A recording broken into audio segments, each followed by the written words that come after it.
연방범죄 혐의를 적용했습니다. 보도에 조빈나 기자입니다. 현지 시간으로 토요일 오전 피츠버그의 한 유대교 사원. 예배 시작 직후 내정에 총기로 무장한 백인 남성이 침입해 무차별 총격을 가해 형제와 부부 등 11명이 숨지고 경찰관 등 6명이 다쳤습니다.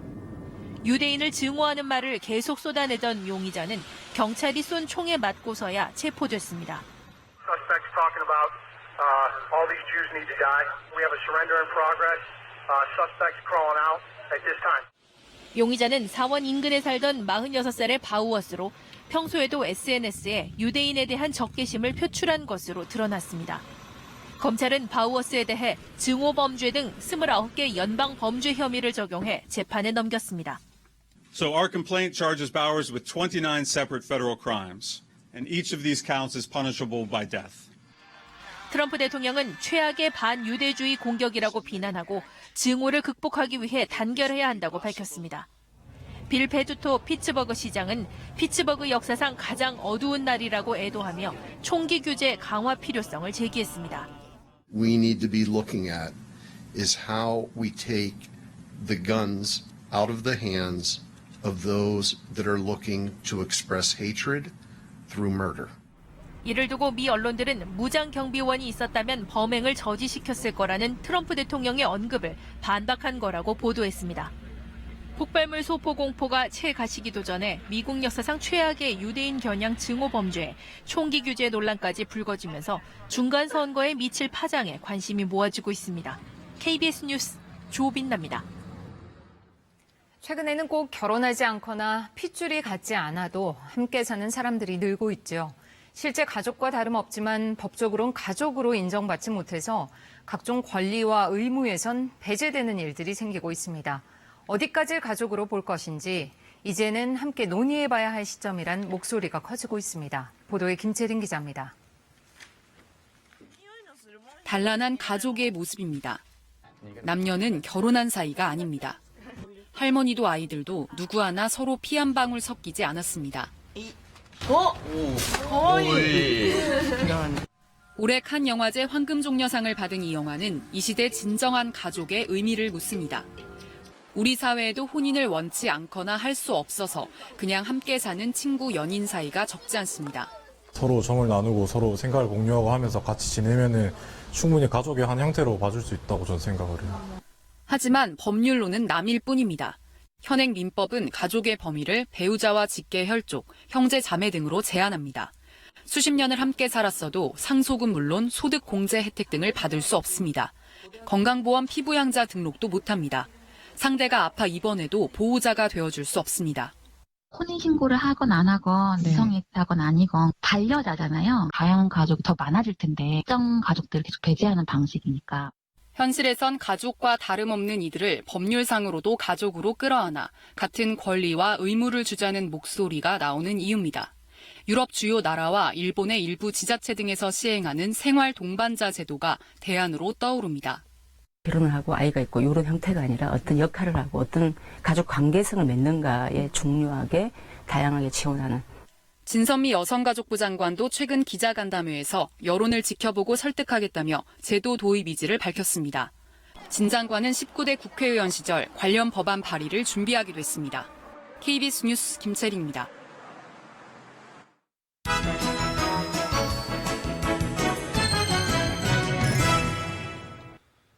안녕하십니까. 디지털 광장입니다. 세계적으로 플라스틱 쓰레기를 줄이기 위한 움직임이 계속되는 가운데 유네스코 문화유산으로 지정된 케냐 라무섬에선 폐플라스틱을 대형 돛단배로 재생시키는 프로젝트가 진행돼 주목을 받고 있습니다.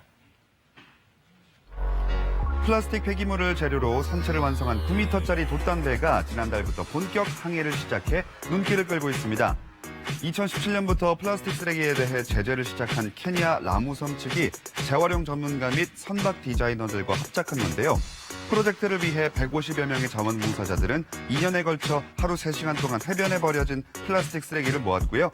이후 잘게 부순 플라스틱 조각을 자체 개발한 재생기술로 선박 조립 구조물로 만들었다고 합니다.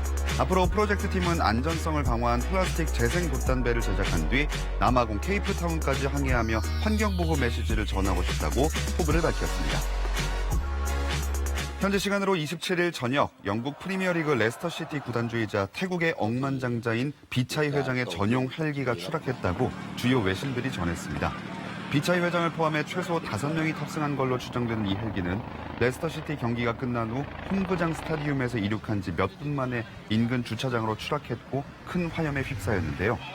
구단 측은 경찰과 응급구조대의 수습 작업에 협조하고 있다며 추가 정보가 들어오는 대로 상세한 내용을 밝히겠다고 전했고요. 사고 소식을 들은 팬들과 시민들은 홈구장으로 모여 꽃과 응원 머플러 등으로 사고 희생자들을 애도하고 있습니다. 호주 시드니의 한 수족관에서는 수컷 젠투 펭귄 2마리가 함께 알을 부화시키는 데 성공해 화제입니다. 이 수족관에서 가장 주목받는 수컷 펭귄들 매직과 스펜은 이달 초 사육사가 시험 삼아준 가짜 알을 그냥 두지 않고 다른 평범한 펭귄 부부들처럼 조약돌로 둥지를 만든 뒤 서로 번갈아가며 알을 품었다는데요. 수족관 측은 그 즉시 진짜 알을 준 뒤 경과를 지켜봤고요. 지난 26일 몸무게 91g의 건강한 새끼가 알에서 태어났다고 합니다. 더구나 이 수족관에서 남극 새끼 펭귄이 태어난 건 이번이 처음이라 의미가 더욱 남다르다고 하네요. 지금까지 디지털 광장이었습니다.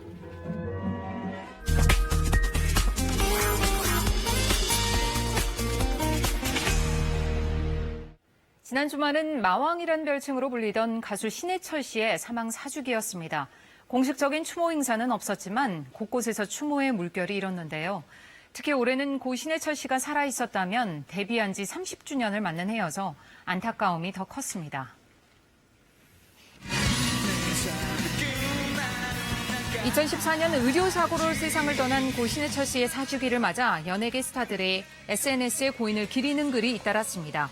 가수 윤도현 씨는 신해철 씨와의 기억들이 지금도 생생하다며 고인의 사진을 게재했고, 싸이 씨는 4주기를 추모하는 짧은 글과 함께 고인의 노래 가사가 적힌 사진을 올렸습니다.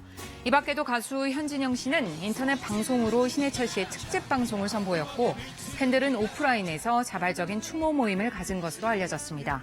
고 신해철 씨는 1988년 대학가요제로 데뷔해 철학적인 가사와 실험적인 음악으로 사랑을 받았는데요. 특히 올해는 신해철 씨가 데뷔한 지 30주년이 되는 해로 팬들과 동료들의 안타까움을 더했습니다. 여름철에 주로 개봉하던 공포영화들이 올해는 가을 극장가를 달구고 있습니다. 헬로윈데이인 오는 31일엔 공포영화 2편이 동시에 개봉하는데요. 첫 번째 영화 할로윈은 1978년 개봉한 동명영화의 후속작으로 극중살인범 마이클이 40년 만에 교도소를 탈옥하며 벌어지는 일을 그립니다.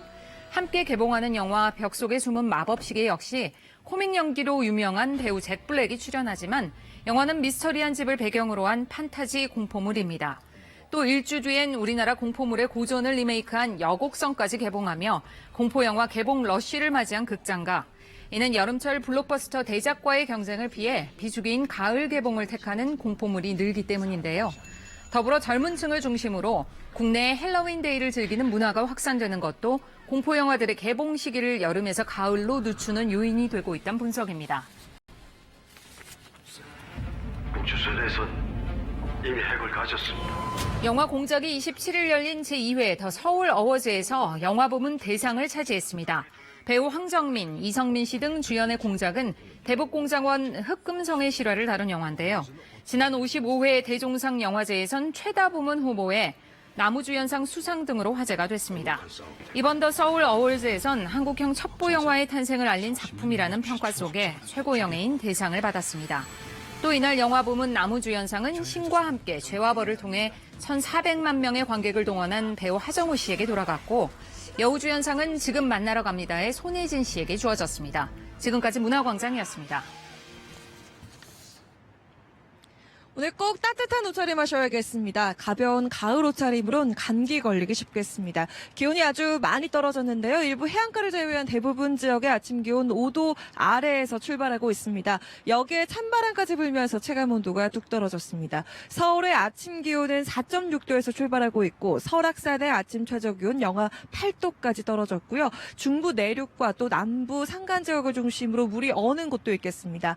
하지만 내일 기온이 더 떨어지겠습니다. 내일 서울의 아침 기온은 1도에서 출발하겠습니다. 감기 조심하셔야겠습니다. 날씨였습니다. 사이판에 발이 묶였던 한국인 관광객들이 직항 항공편으로 귀국하기 시작했습니다. 아직 1000여 명이 남아있는 가운데 오늘 민항기 넉 대가 추가 수송에 나섭니다. 트럼프 미국 대통령이 북한 비핵화 협상과 관련해 핵실험이 없는 한 오래 걸려도 상관이 없다고 말했습니다. 비판 여론을 반박하면서 거듭 속도 조절론을 강조했습니다. 정부 대책에 반발해 사립유치원들이 일방적인 폐원 움직임을 보이자 정부가 학부모 동의 없이는 유치원 폐원을 할 수 없도록 교육부의 지침을 개정하기로 했습니다. 이재명 경기지사가 친형 강제 입원과 여배우 스캔들 등 각종 의혹들에 대해 경찰 조사를 받습니다. 이 지사는 SNS를 통해 촛불 정부 경찰이 맞냐며 혐의를 부인했습니다. 오늘 서울의 아침 기온이 4도에 머무르는 등 기온이 뚝 떨어졌습니다. 낮엔 곳곳에 빗방울이 떨어지겠고 내일은 오늘보다 더 춥겠습니다. 태풍으로 고립됐던 사이판 공항에 민항기들이 다시 오갈 수 있게 되면서 어제 저녁에 또 100명 가까운 우리 관광객들이 인천으로 돌아왔습니다. 오늘 새벽에도 민항기 석 대가 사이판을 향해서 출발했고 오후에도 한 대가 출항한다고 하는데 이렇게 하더라도 전원 귀국까지는 시간이 상당히 걸릴 것으로 보입니다. 워낙에 이 태워올 사람의 수가 많기도 하고 또 현지 공항의 사정도 아직 매끄럽지는 않다고 합니다. 정세배 기자의 보도입니다. 지친 표정의 관광객들이 하나둘 입국장을 빠져나옵니다. 어제 사이판 공항에 민항기 운항이 일부 재개되면서 현지에 고립됐던 한국인 관광객 90여 명과 중국인 150여 명이 아시아나 직항편을 통해 인천에 도착했습니다. 오늘 한국에서는 저희 비행기 편만 지금 온 것 같더라고요. 그래서 지금 오늘 못 돌아오신 분들도 많으시거든요. 아직 남아 계신 분들도. 이틀간의 수송 작업에도 불구하고 아직 사이판에 남아있는 한국인 관광객은 1000명이 넘을 것으로 추정됩니다. 국토부는 우선 오늘 하루 4편의 민항기를 사이판으로 띄웁니다.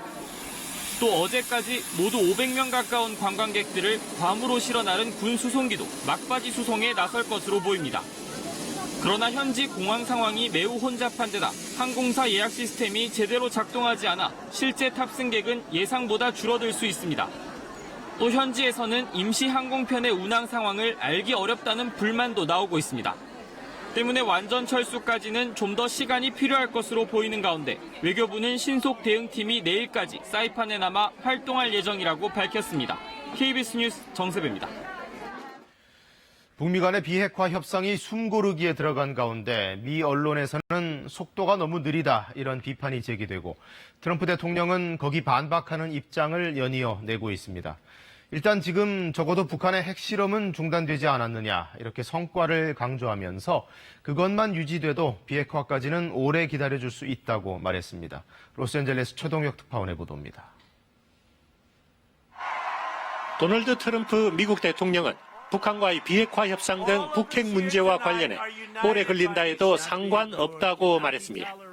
트럼프 대통령은 현지 시각 27일 일리노이 유수에서 거듭 속도 조절론을 꺼내 들었습니다. If it takes long, I don't care. I tell my people I couldn't care how long. As long as there's no testing, as long as there's no nuclear testing, moving mountains over a little bit, that's the kind of testing. 주류 언론 등 외부에서 제기하는 북한의 비핵화 속도가 느리다는 비판을 반박한 것으로 보입니다. 이어 트럼프 대통령은 전임자들이 수십 년 동안 해결 못한 일을 자신은 4개월 동안 해냈다면서 더는 로켓도 핵실험도 없다. 김 위원장과 아주 좋은 관계며 잘 되고 있다고 거듭 낙관론을 폈습니다. 특히 북한이 비핵화를 한다면 밝은 미래를 보장한다는 원칙도 거듭 확인했습니다. North Korea will become a great economic place. That location so good between China, Russia, and South Korea. What a location. It's going to be fantastic.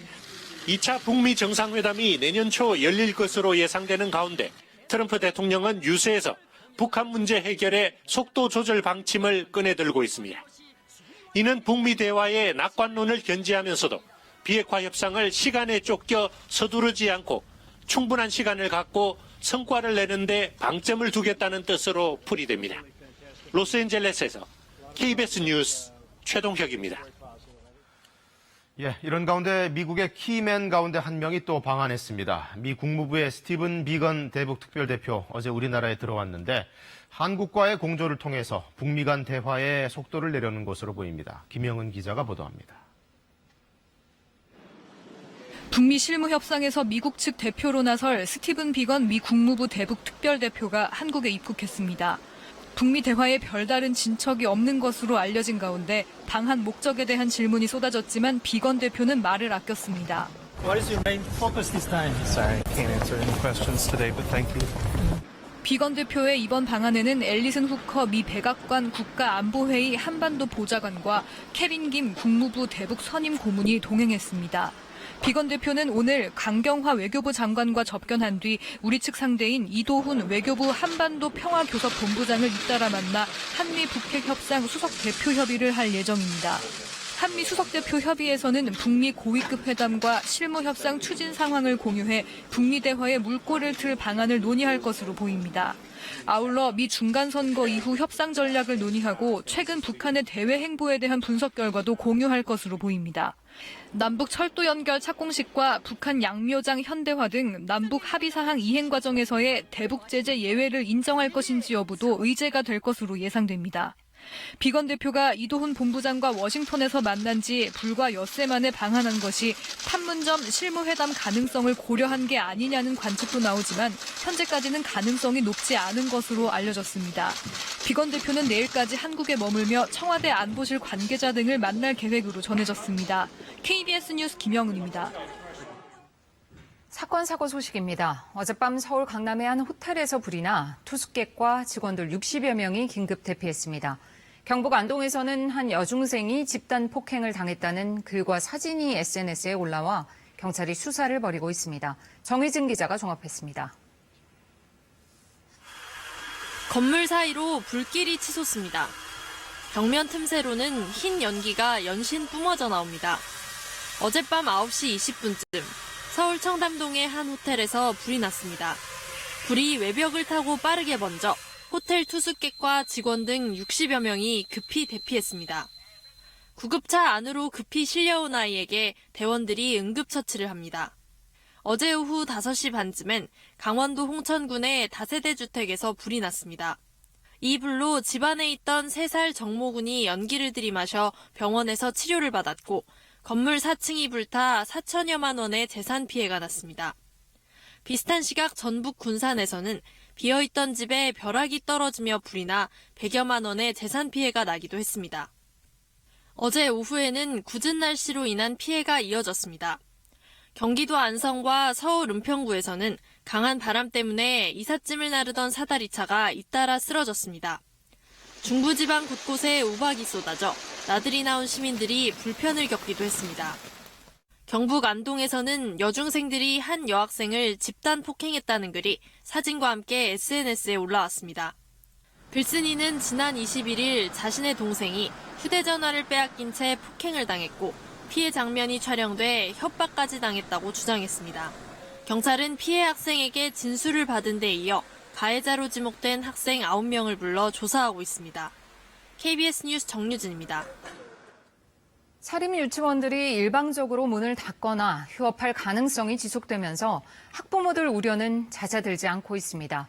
일단 정부는 학부모 동의 없이는 폐원 못하게 하겠다며 다시 한번 강경 대응 방침을 밝혔습니다. 김수영 기자가 보도합니다. 원비로 유치원장 아들 대학 입학금을 내고 원장 가족이 운영하는 체험장 시설을 지어주는 등 많은 회계부정이 드러났던 경기도 동탄 신도시. 논란이 커지자 이 지역 사립유치원 최소 4곳이 내년도 입학설명회를 연기했습니다. 당장 유치원 문을 닫지는 않을까 학부모들의 걱정은 커져만 갑니다. 지금 당장 동탄에 폐원 이야기가 오고가 있잖아요. 그러면 당장 아이들이 폐원까지는 안 가고 휴원을 하면 갈 데가 없어요. 지금까지 원화 모집을 중지한 사립유치원은 전국 7곳, 폐원을 검토하고 있는 사립유치원은 최소한 9곳으로 추정되는 상황. 정부가 폐원을 막기 위한 추가 대책을 내놨습니다.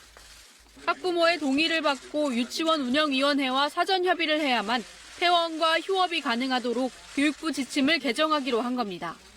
유치원이 학부모에게 폐원을 통보하면 원아들이 인근의 국공립유치원과 어린이집에서 교육받을 수 있도록 하는 방안도 마련하기로 했습니다. 교육청에서는 문제가 발생하면 즉시 행정 지도를 나가주시고 국민 눈높이를 기준으로 무관용의 원칙으로 행정 처분을 해주시길 부탁드립니다. 전국 시도교육청이 국공립유치원을 확충하기 위한 세부 방안을 마련하고 있는 가운데 사립유치원 단체인 한국유치원총연합회는 내일 토론회를 열고 대응 방침을 결정할 계획입니다. KBS 뉴스 김수연입니다. 이재명 경기지사가 오늘 피고발인 신분으로 경찰 조사를 받습니다. 경찰에서 어떤 의혹들에 대해서 조사를 받게 되는지 고은희 기자가 정리했습니다. 이재명 경기도지사가 오늘 오전 10시부터 경기 분당경찰서에 나와 조사를 받을 예정입니다. 이번 조사는 6월 지방선거 당시 이 지사가 선거법 등을 위반했다며 바른미래당으로부터 고발당한 데 따른 것입니다. 우선 이 지사는 성남시장 재직 당시 친형 재선 씨를 정신병원에 강제 입원시키기 위해 권한을 남용했고 이를 방송 토론에서 부인한 혐의를 받고 있습니다. 정신병원을 형님을 입원시키려 했다 이런 주장을 하고 싶으신 것 같은데 사실이 아닙니다.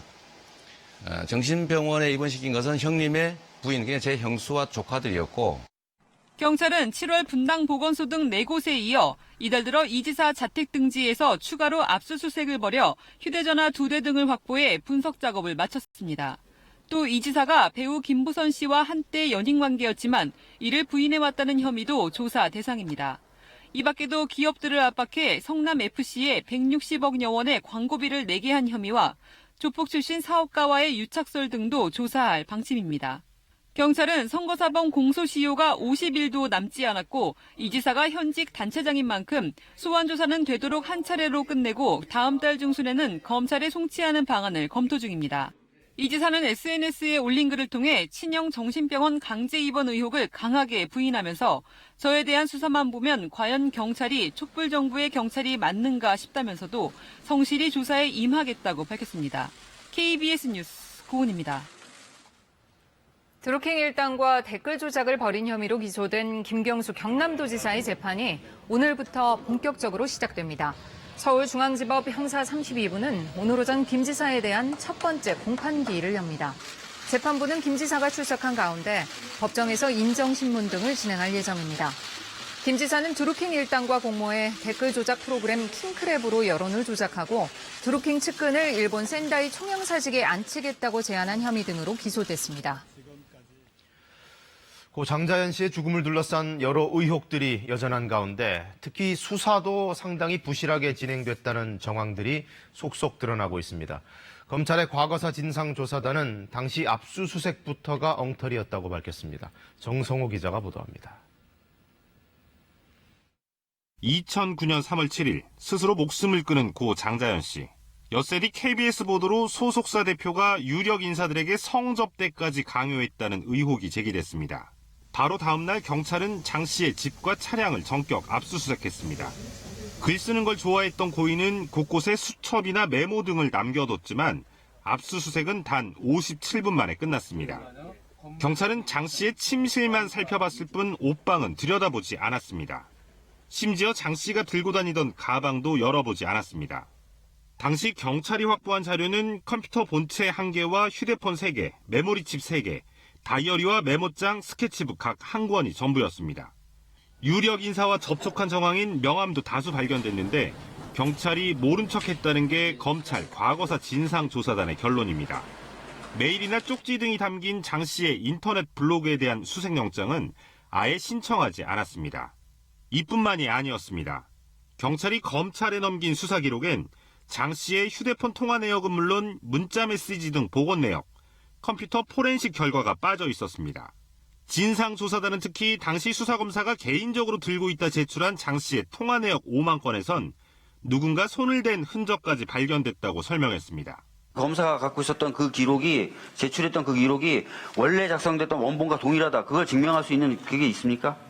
지금 현재 열람이 수차례 이루어졌기 때문에 그건 아마 보장하기 어려울 겁니다. 이에 대해 경찰청은 통화 내역 일체를 검찰에 송치한 것으로 확인됐다며 어느 단계에서 자료가 누락됐는지 향후 조사가 더 필요하다고 밝혔습니다. 진상조사단은 경찰 수사는 물론 검찰의 지휘도 문제가 있었다고 보고 올해 말까지 재수사 권고 여부를 결정할 방침입니다. KBS 뉴스 정성호입니다.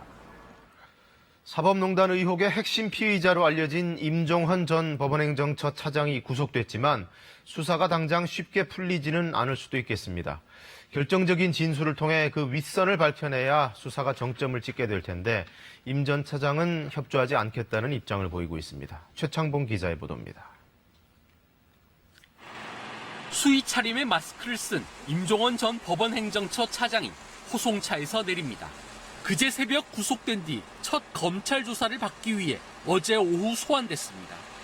하지만 임 전 차장은 어제 조사에서 그다지 협조적이진 않았던 것으로 전해졌습니다. 이와 관련해 임 전 차장 측은 법리보다는 정치적 고려가 우선된 부당한 구속이라고 주장했습니다. 그러면서 검찰 수사에 일체 협조하지 않겠다고 밝혔습니다. 구속이 합당한지 구속 적부심을 청구하는 방안도 검토 중입니다. 임 전 차장이 그동안 검찰 조사를 받으며 주장한 잘못은 했지만 죄가 되지 않는다는 논리를 되풀이한 겁니다. 검찰은 이에 따라 임 전 차장을 압박하기보다는 수사에 협조해달라고 설득한 것으로 전해졌습니다. 임 전 차장도 자신이 모든 책임을 지고 갈지 윗선의 지시를 인정할지를 놓고 고심 중인 것으로 알려졌습니다. 이미 구속이 된 만큼 계속해서 윗선에 대한 진술을 거부하기는 쉽지 않을 것이란 분석도 나옵니다. 검찰은 사법농단 행위와 관련해 양 전 대법원장 등의 지시가 있었다는 심의관들의 진술을 상당수 확보했지만 임 전 차장의 진술과는 무게가 다릅니다.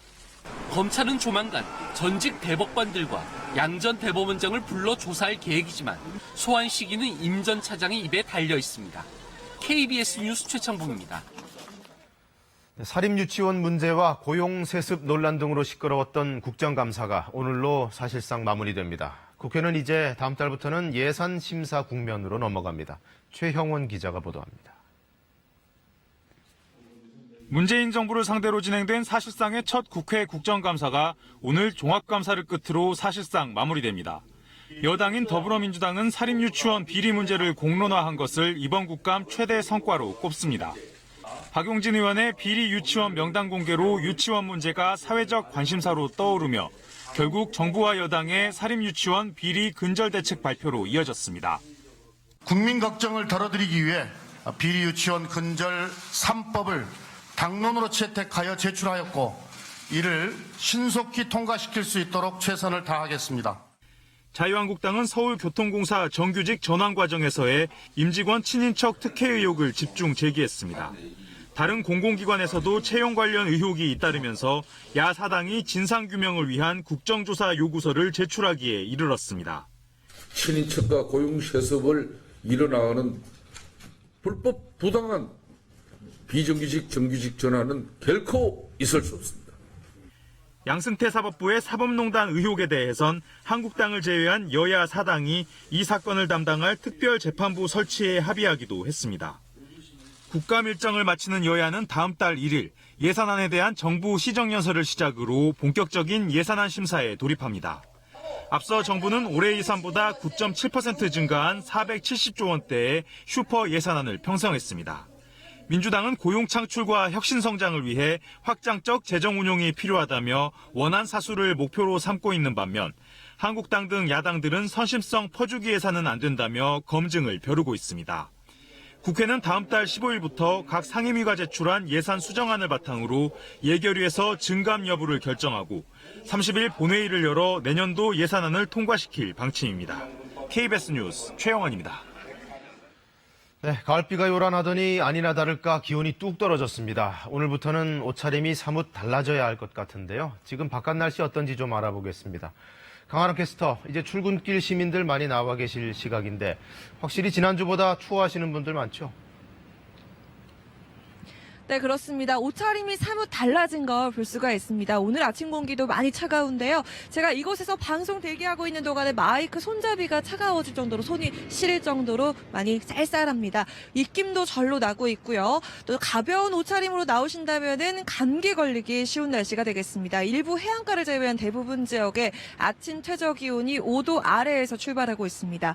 서울의 아침 최저 기온은 4.6도로 시작하고 있고 강원도의 경우 기온이 영하로 떨어진 곳이 많은데요. 설악산은 오늘 영하 8도까지 떨어졌습니다. 중부 내륙과 남부 산간 지역을 중심으로 물이 어는 곳도 많겠습니다. 하지만 오늘보다 내일 더 쌀쌀하겠습니다. 내일 서울의 아침 최저 기온은 1도에서 출발할 것으로 예상되고요. 한낮 기온도 10도에 머물겠습니다. 감기 조심하셔야겠습니다. 또 오늘 서쪽 곳곳에 약간의 비 소식도 나와 있습니다. 오후까지 경기 남부와 충청, 호남 지역을 중심으로 5mm 미만의 비가 살짝 내리겠고요. 그 밖의 지역도 산발적으로 빗방울이 떨어질 수 있겠습니다. 자세한 기온 살펴보도록 하겠습니다. 오늘 아침 기온 대부분 어제의 시각과 비슷하거나 살짝 낮은데요. 춘천 1.8도, 인천 6.3도 등의 현재 기온 보이고 있습니다. 남부지방의 현재 기온도 어제와 비슷해 5도에서 10도가량의 기온 분포 보이고 있습니다. 한낮 기온의 경우에는 구름이 많이 덮이면서 크게 오르지 못하겠는데요. 오늘 서울과 인천, 춘천이 12도, 대전이 15도까지 오르겠고 남부지방의 한낮 기온도 역시 어제보다 크게 낮아서 광주 17도, 부산 20도까지 오르겠습니다. 현재 제주 남쪽 먼바다와 동해 먼바다를 중심으로 풍랑주의보가 발효 중인 가운데 물결이 최고 3, 4m로 높게 일겠습니다. 옷차림 따뜻하게 하셔야겠습니다. 날씨였습니다. 이번 태풍으로 초토화된 사이판에서 관광객들은 조금씩 빠져나오고 있지만 터전을 잡고 살고 있는 교민들은 그럴 수가 없겠죠. 그런데 우리 교민 1,900여 명 가운데 상당수가 복구 지원 사각지대에 놓여 있어서 스스로 복구 작업을 책임져야 하는 상황입니다. 현지 교민들 상황을 최광호 기자가 취재했습니다. 조금씩 일상을 회복 중인 사이판. 건물에서 내려다본 풍경은 언뜻 평온해 보이기까지 하지만 여전히 상처가 뚜렷합니다. 공항 인근의 대학 건물은 지붕이 모두 사라졌고 나무는 뿌리를 드러낸 채 건물을 덮쳤습니다. 기념품 판매점은 앙상한 뼈대만 남았고 야외에 주차됐던 차량들은 멀쩡한 차를 찾기가 오히려 힘들 정도입니다. 관광객들은 조금씩 전쟁터 같던 이곳을 빠져나가고 있지만 현지에 살고 있던 교민들은 피할 곳이 없습니다. 전체 가정이 다 피해를 입었다고 보시면 돼요. 창문이나 가구, 그다음에 각 차량이 대부분 다 파손됐어요. 사이판 현지에 거주하는 한국인 교민은 약 1,900여 명. 대부분 관광업에 종사하는 만큼 역대급 피해를 남긴 이번 태풍이 앞으로 생업에도 지장을 주지 않을까 우려가 큽니다. 특히 3년 전 사이판에 슈퍼태풍 사우델로르가 닥쳤을 때도 미국 정부의 지원이 시민권과 영주권이 있는 20%의 교민에게만 한정됐던 만큼 이번에도 지원 사각지대에 놓이지 않을까 걱정입니다. 미국 정부에서는 이제 시민권자나 아니면 영주권자에 한해서 구호품이라든가 여러 가지 지원을 받았습니다. 한국 정부한테도 못 받고 미국 정부한테도 못 받는 그런. 사이판 한인회와 여행사협회 등은 교민들의 피해 내역을 현지 공관 등에 보내며 도움을 요청하고 있습니다. KBS 뉴스 최강호입니다. 이틀 전 경남 창원에서 어린이집 원장이 투신해 스스로 목숨을 끊었습니다. 유족들은 어린이집 감사를 준비하느라 힘들어했다고 주장하고 있어서 경찰이 연관성 여부를 조사하고 있습니다. 보도에 천연수 기자입니다. 경남 창원의 한 아파트입니다. 그제 오후 4시 40분쯤 아파트 현관에 40대 여성이 숨져 있는 것을 경비원이 발견해 경찰에 신고했습니다.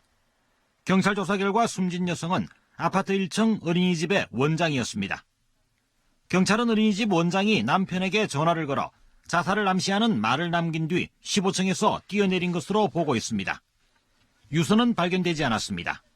숨진 원장은 어린이집 집중 점검에 부담을 느껴온 것으로 전해졌습니다. 감사, 최근 감사 준비, 서류 준비한다고 좀 힘들었다. 근데 도에서 감사를 하기로 했고. 그래서 준비를 하고 있었다고 그러니까. 스트레스를 좀 받아 했다. 보건복지부는 유치원 비리가 터진 이후 전국 2,000여 곳의 어린이집을 집중 점검하기로 했습니다. 경상남도도 이달 22일 보건복지부로부터 점검 대상 어린이집 명단 216곳을 넘겨받았습니다. 하지만 경상남도는 점검 대상 어린이집 명단을 공개하거나 개별 통보도 하지 않았다고 밝혔습니다. 경찰은 조만간 유족을 불러 정확한 자살 동기를 확인할 예정입니다. KBS 뉴스 천연수입니다. 음주운전 단속 기준과 처벌 수위가 강화됩니다. 당장 며칠 뒤부터 특별 단속이 시행되는데요. 황정호 기자가 자세히 알려드립니다. 그제밤 경부고속도로 서울산 요금소. 만취 상태로 역주행하던 상습 음주 운전자가 경찰에 적발됐습니다. 이처럼 음주운전이 끊이지 않자 경찰이 고강도 대책을 내놨습니다. 음주운전을 해도 2번은 봐주는 이른바 삼진아웃제와 같은 관대한 처분에 제동을 걸었습니다. 또 대형 사고 위험이 큰 고속도로에선 한 번만 걸려도 그 외에는 2번 적발되면 면허를 취소하도록 법 개정이 추진됩니다. 음주 단속 기준인 혈중 알코올 농도 수치도 현재 0.05%에서 0.03%로 낮아집니다. 앞으로는 맥주 한 잔, 소주 한 잔만 마셔도 운전대를 잡아선 안 됩니다. 미국과 캐나다처럼 상습 음주운전자 차량에는 음주 측정기를 설치해서 술을 마시지 않은 게 확인돼야 시동이 걸리는 장치도 도입될 예정입니다. 전문 기관에서 연구 용역을 진행 중인데 올해 중으로 종료되면은 법률 개정과 시범 운영을 거쳐서 빠른 시일 내에 도입할 예정입니다. 현재는 음주운전 전력자가 사망사고를 내야 차량을 압수했지만 앞으로는 중상의 사고만 내도 압수하는 등 관련 규정도 강화됩니다. 경찰은 음주운전 엄벌 여론에 힘입어 관련법 개정안이 이번 정기국회 문턱을 넘어 이르면 내년 상반기부터 시행될 것으로 기대하고 있습니다. 최근 3년 동안 교통사고 유형을 분석한 결과 음주운전 사고가 연평균 2만 건이 넘었고 이 때문에 해마다 500명 넘게 숨졌습니다. KBS 뉴스 황정호입니다. 병원에 단순 검진을 받으러 가면서도 119 구급차를 부르는 분들이 있습니다. 이런 일이 많다 보면 정작 급한 분들이 이용을 못하게 될 수도 있는데 그렇기 때문에 허위로 또는 불필요하게 119 구급차를 부를 경우 처벌을 더 강화해야 한다는 지적이 많습니다. 차주화 기자가 취재했습니다. 119 구급대원이 한 병원에서 입원 환자를 옮깁니다. 구급차가 도착한 곳은 3km 떨어진 또 다른 병원. CT가 있는 병원으로 가는 길이었습니다. 아침에 약간 발작이 있으셨고 진정이 되셨는데 응급 상황이 아니었고 CT 정도를 확인을 위해서 사주구급차 이용해서 다녀오십시오. 119 구급차를 부른 건 환자가 비용을 내고 부른 민간 구급업체. 7만 5천 원만 받아 챙기고 119를 불렀습니다. 이 병원도 최근 골절 환자를 큰 병원으로 옮기기 위해 119 구급차를 불렀습니다. 민간 구급차를 불렀지만 오지 않았고 함께 탈 의료진이 없다는 이유에서였습니다. 의료인들이 원래 선택을 해야 되는데 이름이 없다 보니까 안 돼가지고 우리가 119 저쪽이다. 이처럼 병원과 병원 사이 비응급 환자 이송에 119 구급차 호출이 끊이지 않고 있습니다. 소방청 추산 전국적으로 해마다 5만여 명에 달합니다. 주로 소규모 병원 입원 환자와 법적으로 응급차가 없어도 되는 요양병원 환자들인 것으로 추정됩니다. 더 상급 병원에서 조치되지 않았을 경우에 생명이 긴급한, 위독한 그런 환자를 대상으로 해야 되는 게 맞고요. 병원이나 이런 부분들에서 다 대비가 되어져야 하는데 현행법상 비응급이나 거짓으로 119를 불렀다 걸려도 200만 원 이하의 과태료만 내면 그만입니다. 솜방망이 처벌에 악의적 119 호출은 근절되지 않고 있습니다. KBS 뉴스 차주입니다. 우리나라에서 운전면허를 따려는 외국인들이 줄을 잇고 있지만 시험 제도가 그걸 잘 뒷받침해주지 못하는 것 같습니다. 외국인 응시생은 언어를 선택해서 필기시험을 볼 수가 있는데 그 선택 옵션이 오히려 줄었다고 합니다. 방준원 기자가 알아봤습니다. 전북 순창에 사는 캄보디아인 A씨. 작년에 한국인과 결혼했습니다. 서울처럼 대중교통이 편하지 않아 운전면허를 따려고 준비해왔습니다. 면허 따시면은 가장 뭐 하고 싶으세요? 부모님 모시고 여행하고 싶어요. 캄보디아로 된 교재로 매일 2시간씩 공부를 해왔는데 최근 응시를 포기했습니다. 필기시험 언어에서 캄보디아어가 빠졌기 때문입니다. 좀 황당하죠. 한국어로 시험을 보라고 하면 100에 100은 전부 다 시험 못 봐요, 안 돼요 라고 나올 겁니다. 필기시험에 외국어가 지원된 건 1990년대부터입니다. 처음엔 영어와 중국어였고 점차 늘어 2011년 10개 언어까지 확대됐습니다. 그런데 올해 8월부터 3개 언어만 남고 나머지 서비스가 갑자기 중단됐습니다. 동남아시아권 4개 언어는 모두 빠졌습니다. 연필의 문제를 제공하기 위해서 위해서는 이제 좀 시간도 많이 걸리고 예산도 걸리는데 워낙 이제 수요가 없습니다. 제외된 7개 언어의 응시자는 매년 수천 명, 지난해엔 7천 명에 육박했습니다. 아직 한국어에 서툰 이들의 거주지는 대중교통 사정이 안 좋은 소외 지역이 많습니다. 교통수단이 잘 되지 않은 지역에는 수시로가 운전해야 되기 때문에 또 버스도 한두 시간 기다려야 되는 곳이 더 있습니다. 도로교통공단이 외국어 서비스를 줄여 아낀 돈은 대략 7천만 원. 돈은 아꼈지만 이주민들의 작은 꿈은 사라졌습니다. KBS 뉴스 방준원입니다. 미 동부 피츠버그에서 유대인을 겨냥한 증오 범죄가 일어나면서 그야말로 피츠버그는 역사상 가장 어두운 날을 맞았습니다. 40대 백인 남성이 유대교 사원에서 무차별 총격을 가해서 11명이 숨졌는데요. 중간선거가 열흘도 남지 않은 시점에서 이 사건이 정치권에 미칠 파장에도 관심이 모이고 있습니다. 조빈나 기자입니다.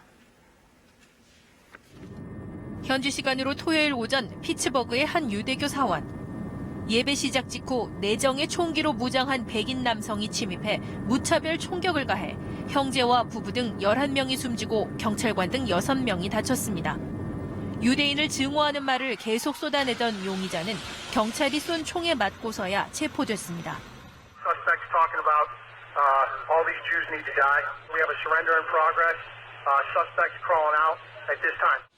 용의자는 사원 인근에 살던 46살의 바우어스로 평소에도 SNS에 유대인에 대한 적개심을 표출한 것으로 드러났습니다.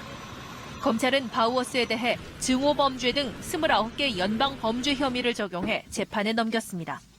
So our complaint charges Bowers with 29 separate federal crimes, and each of these counts is punishable by death. 트럼프 대통령은 최악의 반유대주의 공격이라고 비난하고 증오를 극복하기 위해 단결해야 한다고 밝혔습니다.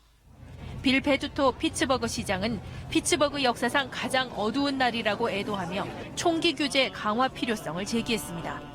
We need to be looking at is how we take the guns out of the hands of those that are looking to express hatred through murder.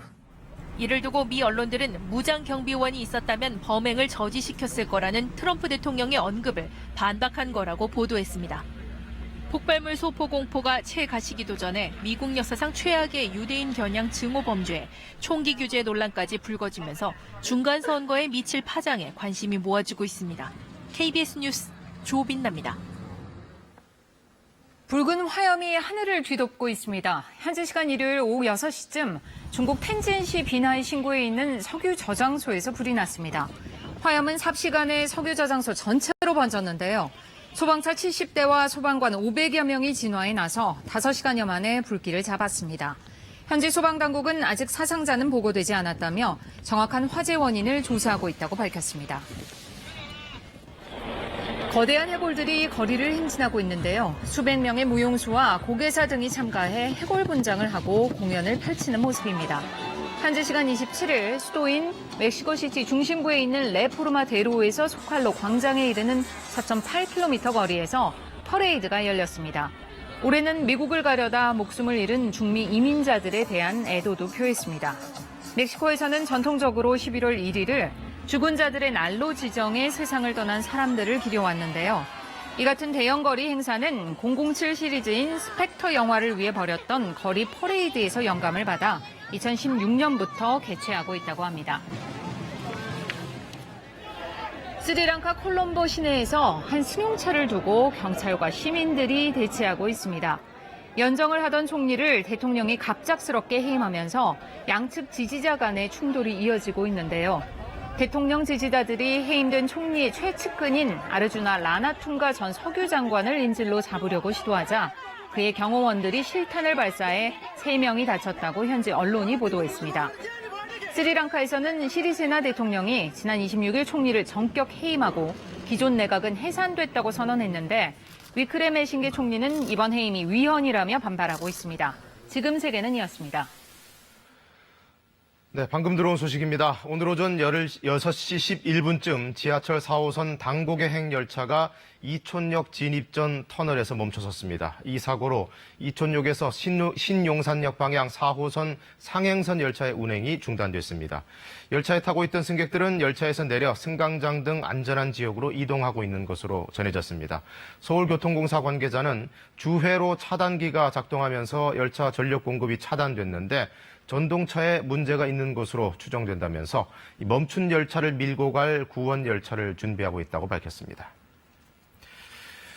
브라질 사람들은 워낙 열정적이어서 그런지 미용에 대한 관심이 참 높습니다. 우리나라처럼 성형 열풍도 불고 있고 또 뷰티 산업도 세계 4번째 규모라고 하는데요. 그만큼 한국 업체들에게는 좋은 개척 시장이 되고 있습니다. 상파울루에서 이재환 특파원이 전해왔습니다.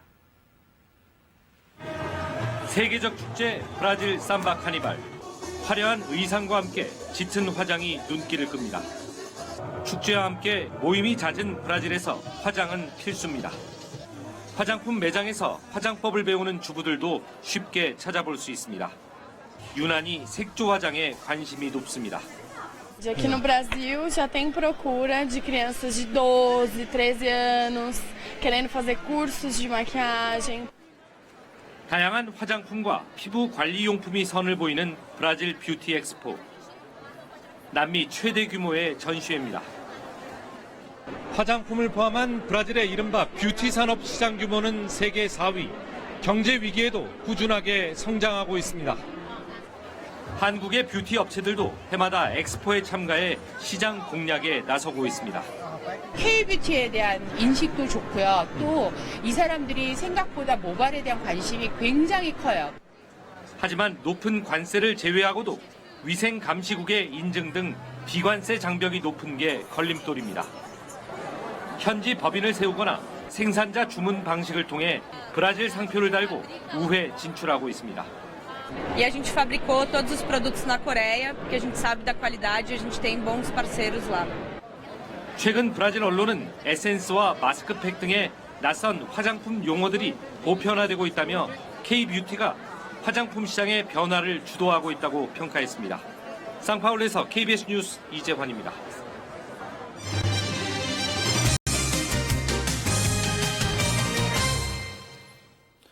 요즘 은행에서 예금 통장 만들려면 사용 목적을 고객이 밝혀야 하는 등 절차가 아주 까다롭습니다. 이른바 대포 통장 등으로 금융사기에 악용되는 걸 막기 위해서인데요. 그런데 온라인에서 계좌를 만들 땐 은행들이 필요도 없는 계좌를 추가로 만들게 하고 있습니다. 오규정 기자의 보도입니다. 요즘 시중은행들은 자유 입출금 통장을 쉽게 만들어주지 않습니다. 새로 통장 만들려고요. 통장을 만들려고 하시면 통장을 안 만들어드려요. 목적과 목적에 맞는 서류가 들어와야지 만들 수 있어요. 보이스피싱 등 금융사기에 악용되는 걸 예방하기 위해서입니다. 그런데 온라인에서 통장을 만들 땐 사정이 다릅니다. 신분증 사진 등으로 실명 확인만 되면 목적을 밝히지 않아도 됩니다. 심지어 거래가 없던 은행에서 적금을 들려면 예금 계좌를 꼭 만들도록 약관에 명시돼 있습니다. 적금을 받으려면 수익금을 넣어야 되잖아요. 은행권을 제가 끊을 수 없어요. 적금을 위해 만들어진 예금 계좌는 최근 3년간 34만 6천 개. 결국 이들 계좌는 소비자에겐 필요 없다 보니 범죄에 악용될 수 있는 휴면 계좌 증가로 이어집니다. 하지만 가상 계좌나 다른 은행의 계좌를 활용하면 새 계좌를 만들 필요도 없습니다. 그거는 제가 보기에 기술적인 문제는 아닌 것 같고요. 은행에서 가상계좌를 줘서 가상계좌로 입금을 한다든가 우리 다 가능할 거는 같습니다. 이 때문에 이런 약관이 고객 유치 수단이 아니냐는 지적입니다. 불필요한 약관 때문에 범죄에 악용될 수 있는 휴먼 계좌가 많이 드러나고 있습니다.